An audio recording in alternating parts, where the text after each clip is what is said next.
بسم اللہ الرحمن الرحیم۔ آپ حضرات کے سامنے نماز جمعہ کے تعلق سے چند مسائل رکھ رہا ہوں۔ سائل نے سوال کیا ہے، السلام علیکم ورحمۃ اللہ وبرکاتہ، کیا فرماتے ہیں مفتیان اکرام اس مسئلے کے بارے میں کہ جمعہ کی کل کتنی رکعت ہے اور جمعہ کی نماز کی نیت کیسے کرے، اور اگر جمعہ کی نماز میں کوئی عورت شریک ہو جائے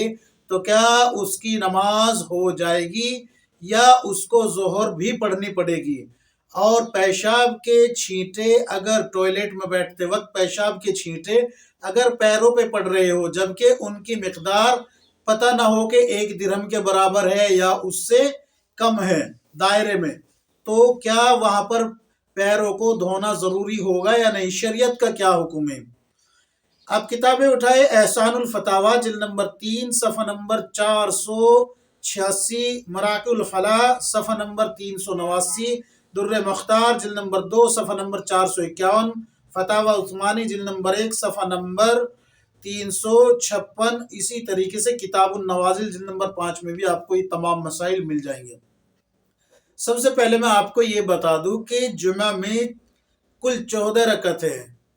4 رکعت پہلے سنت موقدہ ہے، پھر 2 فرض ہے، پھر اس کے بعد 4 سنت موقدہ ہے۔ اب یہ جو آخر میں 2 سنتیں آ رہی ہے، ان میں علماء کا اختلاف ہے، بعض نے ان کو سنت موقدہ کہا ہے اور بعض نے ان کو سنت غیر موقدہ کہا ہے، لیکن علماء کا جو فتویٰ ہے، راجح قول جو ہے وہ یہ ہے کہ سنت موقدہ میں شمار کیا جائے،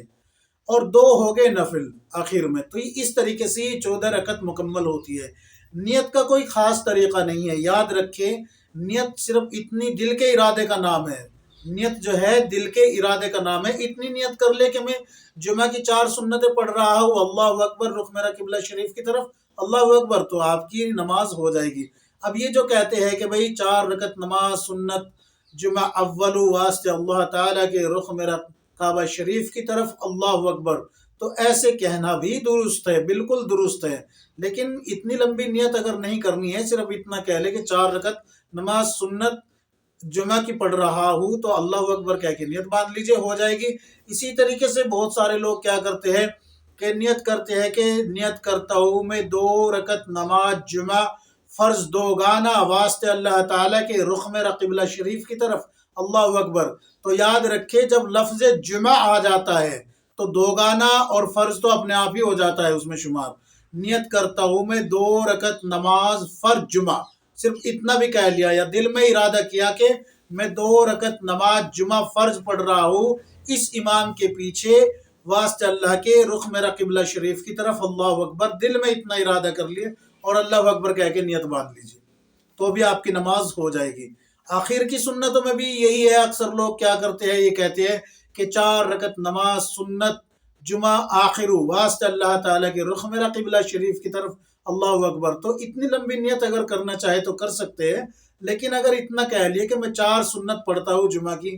واسطے اللہ کے رخ میرا کعبہ شریف کی طرف، اللہ اکبر، تو بھی ہو گئی۔ اسی طریقے سے آخر کی 2 سنتیں ہیں۔ اب چونکہ علماء کا فتویٰ جو ہے دونوں طرف ہے، لیکن راجح قول جو ہے وہ ہے سنت موقدہ کا، تو سنت موقدہ کی نیت سے ہی اس کو پڑھے، غیر موقدہ کی نیت سے نہ پڑھے، یاد رکھے۔ غیر موقدہ کی نیت بھی کوئی زیادہ خاص نہیں ہے، بس وہی نیت ہے کہ 2 سنتیں پڑھتا ہوں جمعہ کی، بس اللہ اکبر۔ نوافل میں علماء نے نوافل میں کیا ہے، اختیار ہے، اگر پڑھ لیں گے تو ثواب ہے، نہیں پڑھیں گے تو گناہ کوئی نہیں ہے، لیکن چھوڑنا بہتر نہیں ہے، کیونکہ انسان جب پہلے جو ہے نوافل چھوڑتا ہے پھر سنت چھوٹتی ہے اس سے، جب سنت چھوٹتی ہے تو سنت کی قدر ختم ہوتی ہے، پھر اللہ حفاظت فرمائے اس سے فرض کی توفیق چھین لی جاتی ہے، پھر وہ فرض کو ہلکا سمجھنے لگتا ہے، پھر فرض چھوڑنا شروع کرے گا۔ تو اس لیے اس سے بچنے کی کوشش کرے کہ ہم نوافل بھی چھوڑے، نوافل بھی پڑھنے چاہیے، یاد رکھیں نوافل بھی پڑھنے چاہیے، کسی شرعی عذر کے بغیر چھوڑنا بہتر نہیں ہے۔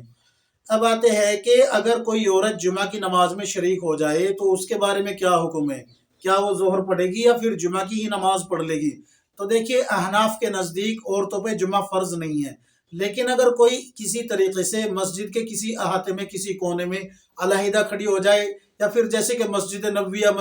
یا بیت الحرام میں جو ہے، یعنی کہ بیت اللہ میں جیسے کہ عورتیں بھی ہے، حج کو گئی ہوئی ہے، عمرہ کو گئی ہوئی ہے، اور وہ پھر وہاں نماز پڑھتی ہے اور جمعہ کا وقت ہے، تو اگر اس طریقے سے کوئی شریک ہو جاتی ہے تو جمعہ کی نماز ہو جائے گی، ان کو ظہر کی نماز پڑھنے کی کوئی ضرورت نہیں ہے۔ یاد رکھیے سنتیں وغیرہ تو سبھی پڑھتے ہیں، پڑھتی ان کو بھی پڑھنی ہے، لیکن فرض کے تعلق سے حکم ہے یہ کہ اگر اس نے جمعہ کی نماز کسی مسجد میں امام کے پیچھے پڑھ لی، جو کہ الگ احاطے بھی بنے ہوئے ہوتے ہیں عورتوں کے،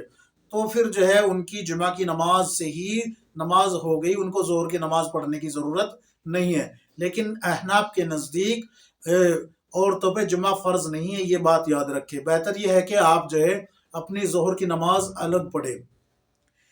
پیشاب کے قطروں کے تعلق سے، پیشاب کے جو چھینٹے ٹوائلٹ میں بیٹھتے وقت پڑتے ہیں پیروں پہ، تو ان کو پیروں کو دھونا شرط ہے، واجب ہے ان کو پیروں کو دھونا۔ یہاں پر یہ مقدار طے نہیں کی جائے گی کہ یہ 1 درہم کے بقدر سب جمع ہو کے بنتے ہیں یا نہیں۔ یاد رکھے یہ جو 1 درہم کا مسئلہ ہے، یہ اس حالت میں ہے کہ انسان کو یا تو ناپاکی کہاں لگی ہے پتہ نہ لگا ہو، یا پھر جو ہے پتہ تو ہو لیکن اس کے پاس پانی نہ ہو، خود تیمم کر کے وضو کر رہا ہو، یا پھر غسل کا تیمم کر رہا ہو، پانی نہ ہو، تو ایسی صورت میں جو ہے ایسی شکل میں اگر 1 درہم کے بقدر ہو جائے، 1 درہم بولتے ہیں 1 سکے کو، 1 سکے کے برابر اگر جو ہے ناپاکی لگی ہو۔ یاد رکھے ناپاکی 2 قسم کی ہوتی ہے، ایک ہے نجاست غلیظہ اور ایک ہے نجاست خفیفہ۔ تو نجاست خفیفہ تو وہ ہے جیسے کہ ری خارج ہو جانا، ایسی نجاست جس سے جیسے کہ وضو ٹوٹ گیا ری خارج ہونے کی وجہ سے۔ لیکن نجاست غلیظہ یہ ہے جیسے کہ پیشاب کے چھینٹے پڑ جانا، پاخانہ لگ جانا، یا کوئی اور گندی چیز جیسے کہ نالی کا کیچڑ وغیرہ لگ جانا، تو یہ نجاست غلیظہ ہے۔ اگر یہ 1 درہم کے بقدر لگ جائے، 1 درہم کے بقدر، اور آپ کو علم نہ ہو، یا علم تو ہو لیکن آپ کے پاس پانی نہ ہو، تو پھر 1 درہم کے بقدر آپ کی معاف ہے۔ اور آپ کو جان بوجھ کے ایسے کہ بھئی ٹوائلٹ میں گئے تھے، وہاں پر پیشاب کے چھینٹے پڑ گئے اور آپ کو پتا ہے کہ یہ چھینٹے پڑے ہیں، تو پھر آپ کے اوپر واجب ہے خود کے بدن کو پاک کرنا، پاک رکھنا۔ یاد رکھے پاک رکھنا ضروری ہے، واجب ہے۔ آپ جو ہے اگر اس طریقے سے گھومتے رہیں گے تو ناپاک ہے، اور ناپاک انسان اچھا نہیں ہوتا، یاد رکھیے۔ یہ تمام مسائل جو میں نے آپ حضرات کو بتائے ہیں، احسان الفتاوی جلد نمبر 3 صفحہ نمبر 486، مراق الفلاح جلد نمبر صفحہ نمبر 389، در مختار جلد نمبر 2 صفحہ نمبر 451، فتاوی عثمانی جلد نمبر 1 صفحہ نمبر 356، اور کتاب النوازل میں بھی آپ کو یہ تمام مسائل مل جائیں گے۔ اللہ تبارک و تعالی ہم سب کو کتاب و سنت کے مطابق زندگی گزارنے کی توفیق عطا فرمائے، آمین یا رب العالمین۔